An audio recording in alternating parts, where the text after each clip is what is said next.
प्रिय विद्यार्थियों, सुप्रभात।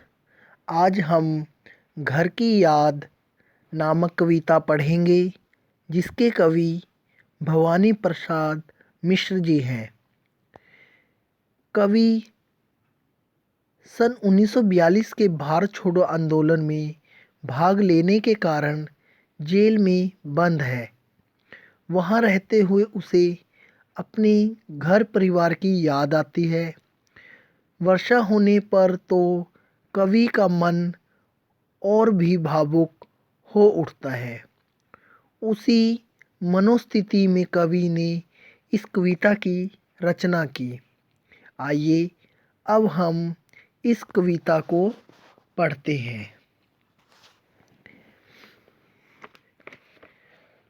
आज पानी गिर रहा है, बहुत पानी गिर रहा है। रात भर गिरता रहा है, प्राण मन घिरता रहा है। बहुत पानी गिर रहा है, घर नज़र में तिर रहा है। घर की मुझसे दूर है जो, घर खुशी का पूर है जो। तीर का अर्थ होता है तैरना, पूर का अर्थ है भंडार। कवि कहता है कि आज खूब बरसात हो रही है, पानी बहुत अधिक बरस रहा है। पूरी रात पानी गिरता रहा। ऐसे में मेरे प्राण और मन घर की याद में घिर गए हैं, अर्थात मुझे घर की याद आ रही है। आज इस बरसात के समय में मेरी नज़र में घर और घर के सभी सदस्य तैरने लगे हैं। वह घर जो मेरी दृष्टि से बहुत दूर है, वह जो खुशियों का भंडार है, किंतु दुर्भाग्य की बात है कि आज वह खुशियों से परिपूर्ण घर मुझसे दूर है। घर में 4 भाई, मायके में बहन आई बाप के घर। हाय रे परिताप के घर में सब जुड़े हैं, सब की इतने कब जुड़े हैं। 4 भाई 4 बहनें, भुजा भाई प्यार बहनें। मायके का अर्थ होता है लड़की के माता पिता का घर। परिताप का अर्थ है दुख। जुड़ना का अर्थ है इकट्ठे होना। कवि कहता है कि उसके घर में 4 भाई हैं और आज मेरी विवाहिता बहन भी घर पर आई होगी। जब वह अपने पिता के घर आई होगी तो यह सोचा होगा कि अपने भाई बहनों से मिलूंगी, परंतु मुझे ना पाकर वह बहुत दुखी हुई होगी। तब उसे अपने पिता का घर दुखों का घर प्रतीत होगा। मेरे घर में सब बहन भाई आपस में प्रेम से जुड़े हुए हैं। ऐसा भाईचारा कम ही देखने को मिलता है। मेरे 4 भाई हैं, वे मेरे लिए मेरी भुजाओं के समान हैं। मेरी चारों बहनें मेरे लिए स्नेह यानी कि प्रेम का भंडार हैं।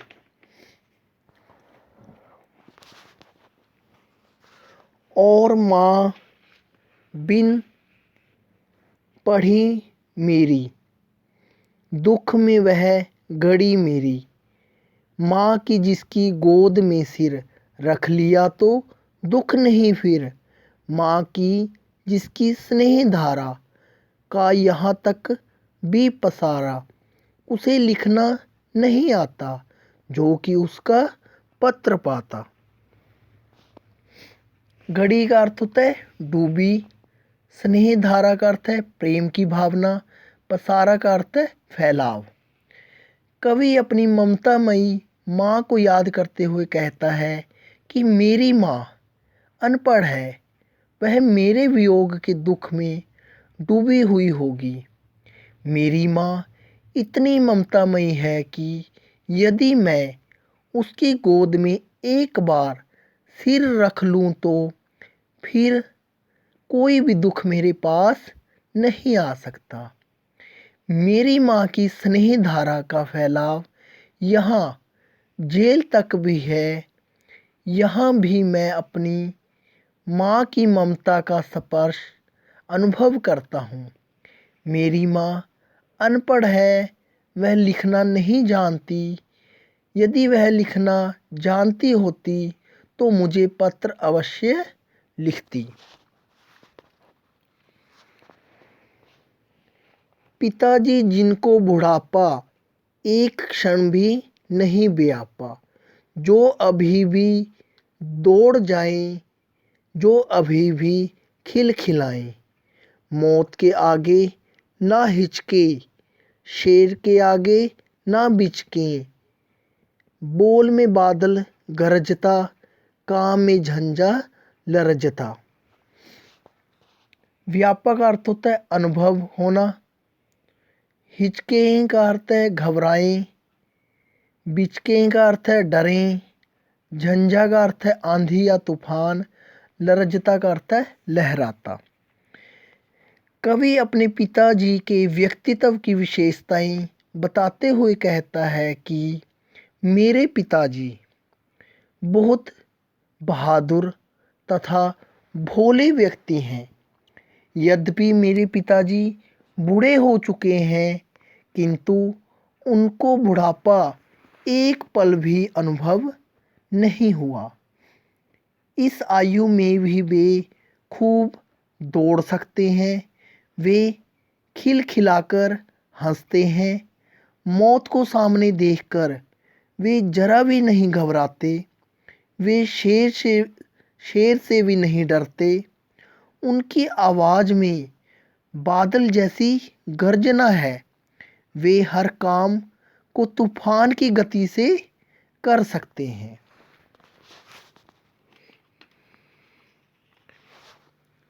आज गीता पाठ करके, दंड 260 करके, खूब मुकद्दर हिला लेकर, मुठ उनकी मिला लेकर, जब कि नीचे आए होंगे, नैन जल से छाए होंगे। हाय पानी गिर रहा है, घर नज़र में तिर रहा है। दंड का अर्थ होता है दंड बैठक लगाना। मुकद्दर का अर्थ होता है, मुकद्दर होता है व्यायाम करने का एक उपकरण। नैन जल से छाना का अर्थ है आँखों में आंसू आना। कवि अपने पिता की नित्य व्यायाम क्रिया का स्मरण करते हुए कहता है कि आज जब मेरे पिताजी रोज की तरह गीता का पाठ करके तथा 260 दंड बैठकें लगाकर व्यायाम के लिए मुकद्दर हिलाकर वह उनकी मुठों को मिलाकर छत से नीचे आए होंगे, तो उनकी आँखों में अवश्य ही आंसू आए होंगे। वे मुझे अपने पास ना पाकर बहुत व्याकुल हुए होंगे। इस समय बरसात के कारण बहुत पानी बरस रहा है। मेरी नज़र में मेरा घर परिवार तैर रहा है। चार भाई चार बहिनें, बूझा भाई प्यार बहिनें, खेलते या खड़े होंगे, नज़र उनको पड़े होंगे। पिताजी जिनको बुढ़ापा एक क्षण भी नहीं व्यापा, रो पड़े होंगे बराबर 5 मई का नाम लेकर। क्षण का अर्थ होता है पल, व्यापा का अर्थ होता है अनुभव। कवि अपने पिता की भावुकता को याद करते हुए कहता है कि मेरे घर में मेरे 4 भाई तथा 4 बहनें हैं। मेरे भाई मेरी भुजाओं के समान हैं तथा बहनें स्नेह का भंडार है। मेरे भाई बहन उस समय या तो खेल रहे होंगे या फिर खड़े हुए पिताजी दिखाई दिए होंगे, किंतु मुझे उनके बीच ना पाकर वे बहुत दुखी हुए होंगे। यद्यपि मेरे पिताजी बूढ़े हो चुके हैं, किंतु उनका बुढ़ापा एक पल भी अनुभव नहीं हुआ।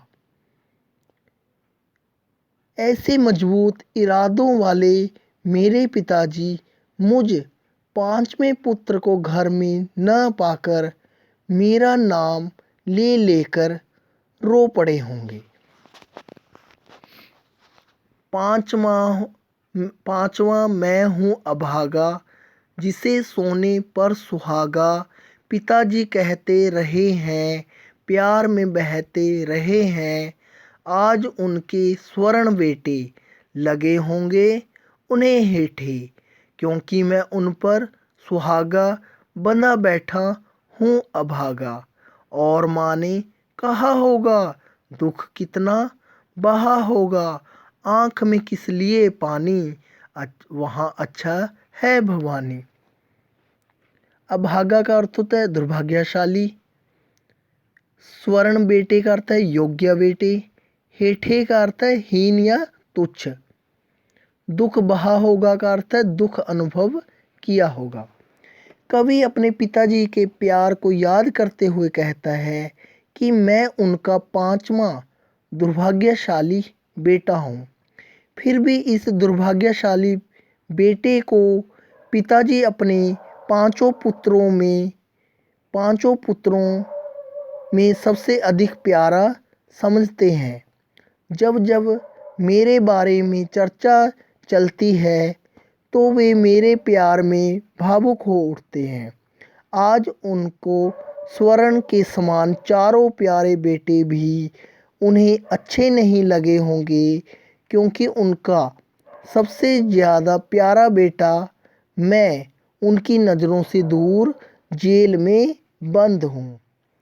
कवि कहता है कि जब पिताजी मुझे याद करके रो पड़े होंगे तो माँ ने उनकी आंखों में आंसू देखकर उन्हें समझाते हुए कहा होगा कि आपकी आंखों में आंसू क्यों हैं, अपना भवानी वहाँ अच्छा ही होगा।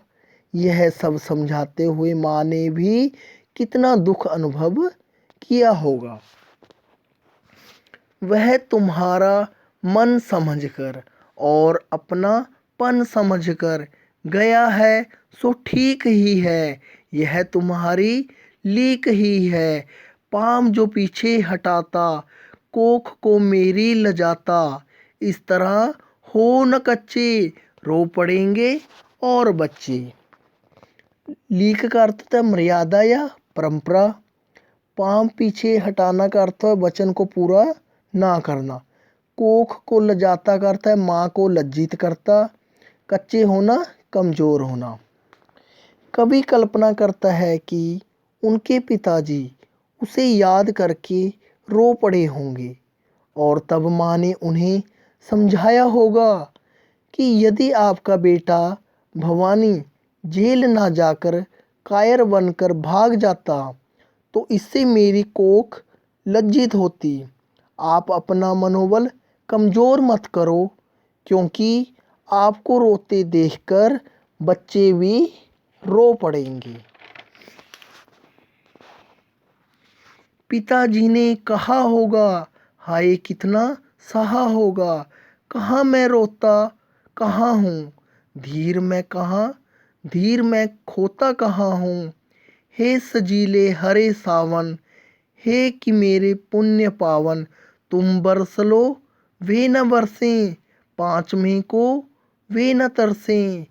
मैं मज़े में हूँ सही है, घर नहीं हूँ बस यही है, किंतु यह बस बड़ा बस है, इसी बस से सब भी रस है। धीर खोना का अर्थ है साहस या धैर्य खोना। सजीले का अर्थ है सुंदर। पावन का अर्थ है पवित्र। बरसे का अर्थ है आंसू बहाए। बीरस का अर्थ है रसहीन। बस का अर्थ है मजबूरी। कवि कहता है कि माँ की बात सुनकर पिताजी ने कहा होगा कि मैं कहाँ रो रहा हूँ, मैं अपना धैर्य नहीं खो रहा हूँ। कवि सावन का मानवीकरण करके उससे निवेदन करता है कि हे सुंदर हरे भरे सावन, तुम तो मेरे पवित्र पुण्य की तरह हो।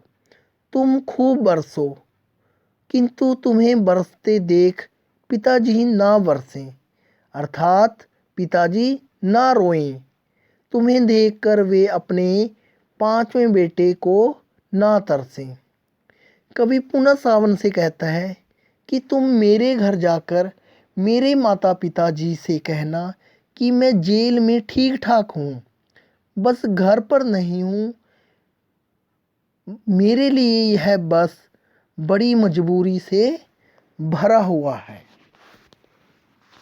किंतु उनसे यह न कहना, उन्हें देते धीर रहना। उन्हें कहना लिख रहा हूँ, उन्हें कहना पढ़ रहा हूँ, काम करता हूँ कि कहना, नाम करता हूँ कि कहना। चाहते हैं लोग कहना, मत करो कुछ शोक कहना। धीर का अर्थ होता है धैर्य, नाम करना का अर्थ होता है प्रसिद्धि प्राप्त करना, शोक का अर्थ है दुख। कवि सावन से निवेदन करते हुए कहता है कि हे सावन, हमारे घर जाकर पिताजी से यह मत कहना कि मैं यहाँ जेल में निराश हूँ। उनको यह कहना कि मैं जेल में बड़े मज़े से हूँ, तथा उन्हें धैर्य देते रहना। उन्हें यह कहना कि मैं जेल में लिख पढ़ रहा हूँ। मैं यहाँ कविता लिखने जैसा महान कार्य करके समाज में प्रसिद्धि प्राप्त कर रहा हूँ। सभी लोग मुझे चाहते हैं, अतः आप मेरे जेल जाने का जरा भी दुख ना मनाना। और कहना मस्त हूँ मैं, कातने में व्यस्त हूँ मैं। वजन 70 शेर मेरा और भोजन ढेर मेरा। कूदता हूँ खेलता हूँ, दुख डट कर ठेलता हूँ। और कहना मस्त हूँ मैं, यूँ न कहना अस्त हूँ मैं। मस्त का अर्थ होता है प्रसन्न होना, कातने का अर्थ है सूत कातना, वजन का अर्थ है भार, शेर का अर्थ होता है किलो, जो भार नापने की एक तोलने की एक क्रिया है। ढेर का अर्थ है खूब सारा, ठेलता का अर्थ है मुकाबला, अस्त का अर्थ है निराश। कवि सावन से निवेदन करता है कि हे सावन, तुम पिताजी को बताना कि मैं जेल में प्रसन्न रहता हूँ।